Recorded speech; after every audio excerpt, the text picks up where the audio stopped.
أعوذ بالله من الشيطان الرجيم. بسم الله الرحمن الرحيم. لن ينال الله لحومها ولا دماؤها ولكن يناله التقوى منكم. كذلك سخرها لكم لتكبروا الله على ما هداكم وبشر المحسنين. لن ينال الله لحومها ولا دماؤها، اللہ تعالیٰ تک نہ ان کا گوشت پہنچتا ہے اور نہ ان کا خون، ولیکن ینالہ التقوی منکم، بلکہ اللہ رب العالمین تک تمہاری پرہیزگاری پہنچتی ہے، تمہارا تقوی پہنچتا ہے۔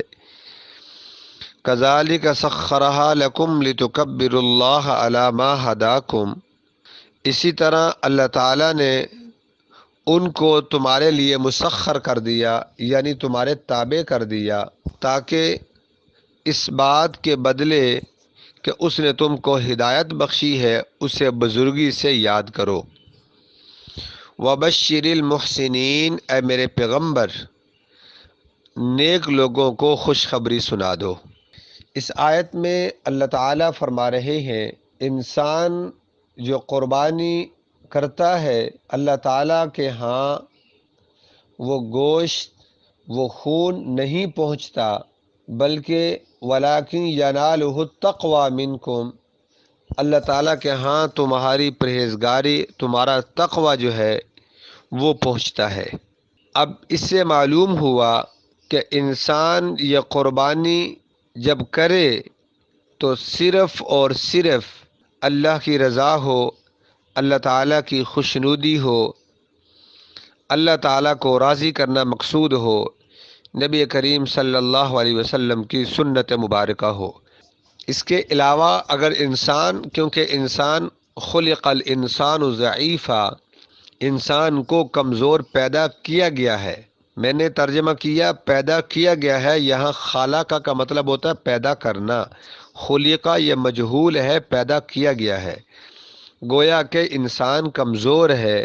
اب اس کو چاہیے کہ جب بھی دنیا کا کوئی خیال اس کے ذہن میں آ جائے فوراً دل میں یہ کہہ دے کہ یا اللہ یہ تیری رضا کے لیے کر رہا ہوں، اس کو قبول فرما۔ اس لیے اتنے پیسے لگانے کے باوجود اللہ نہ کرے کہیں یہ ہمارے ضائع نہ ہو جائیں، اس لیے صرف ضائع ہی نہیں ہوں گے بلکہ ہمیں اس کا نقصان بھی اٹھانا پڑے گا، وبال بھی اس کا ہم پر ہوگا۔ تو اپنی قربانی کو ضائع کرنے سے بچائیں اور اللہ کی رضا کے لیے اس کو کرنے کی کوشش کریں، انشاءاللہ اللہ کے ہاں ضرور قبول ہوگی۔ حدیث میں آتا ہے کہ آپ صلی اللہ علیہ وسلم نے فرمایا قربانی کے دنوں میں قربانی سے بڑھ کر اور کوئی نیکی نہیں ہے۔ جب انسان قربانی کرتا ہے تو جانور کا خون زمین پہ نہیں گرتا، اس سے پہلے قربانی کرنے والے کے گناہوں کو اللہ معاف فرما دیتے ہیں۔ آگے کیا فرمایا؟ کذالک سخرھا لکم لتکبروا اللہ علی ما ہداکم، اللہ فرماتے ہیں کہ انسان یہ ساری چیزیں میں نے تمہارے لیے مسخر کر دی ہیں، یعنی تابع کر دی ہیں۔ دوسری جگہ اللہ تعالیٰ فرماتے ہیں والخیل والبغال والحمیر لترکبوها وزینہ ویخلق ما لا تعلمون، اللہ تعالیٰ نے کئی طرح کے جانور پیدا کیے ہیں، بعض سے تم سواری کا کام لیتے ہو، ان پر سوار ہوتے ہو، اور بعض ایسے ہیں کہ ان سے تم وزن جو ہے وہ لاتے ہو، ایک جگہ سے دوسری جگہ بڑی بڑی بھاری چیزیں منتقل کرتے ہو ان جانوروں کے ذریعے سے۔ انسان کا چھوٹا بچہ ہوتا ہے وہ بھی اس جانور کو ہانک کر لے جاتا ہے، حالانکہ وہ طاقت کے اندر وہ جانور زیادہ ہے، لیکن اللہ تعالیٰ نے انسان کو وہ قابلیت، وہ صلاحیت بخشی ہے کہ کہتے ہیں کہ جنگل کا بادشاہ شیر ہوتا ہے، جنگل کے بادشاہوں کو بھی انسان پکڑ لیتا ہے، ان کو بھی مجبور کر دیتا ہے، ان کو بھی انسان بعد جو جنگل کا بادشاہ کہلاتا ہے، یعنی درندوں کا بادشاہ کہلاتا ہے، اس کو بھی انسان پکڑ لیتا ہے اور اس کو بھی اپنے تابع بنا لیتا ہے۔ یہ کیا ہے؟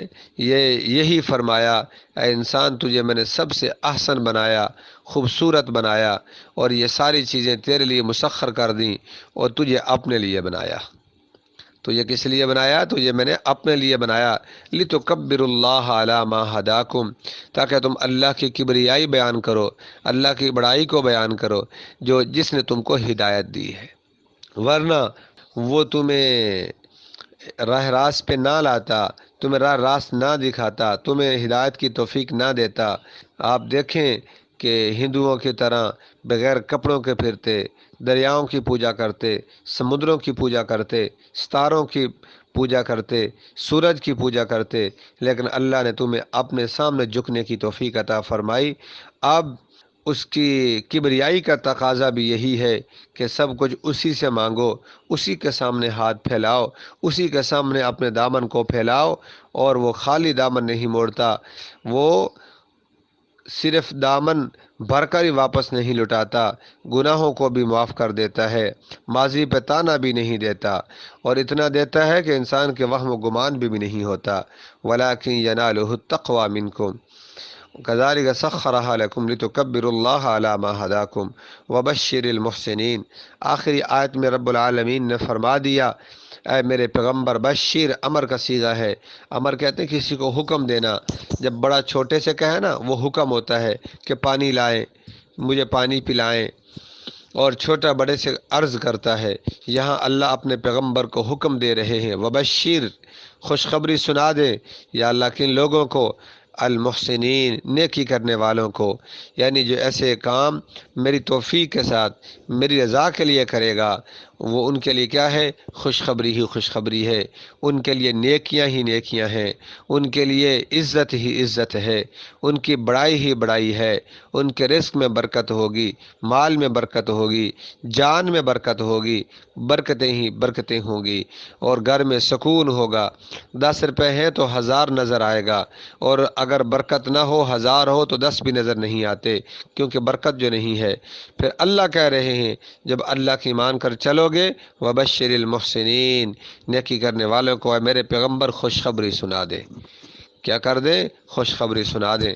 اس لیے اپنا ہر کام سنت کے مطابق کرنے کی کوشش کریں۔ اللہ تعالی ہم سب کو عمل کی توفیق عطا فرمائے۔ وآخر دعوانا ان الحمد للہ رب العالمین۔